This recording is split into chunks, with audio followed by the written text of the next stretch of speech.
Hello friends, welcome to my YouTube channel.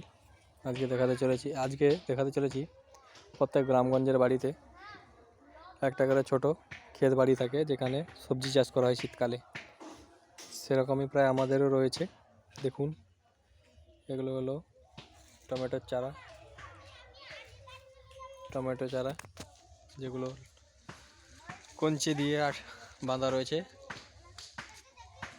তারপর রয়েছে মূলা চারা, মূলা শাক এবং মূলা, তারপরে ধনে,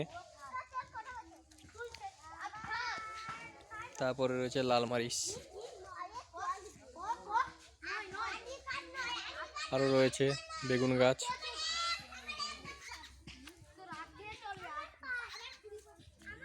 লঙ্কা গাছ চারা,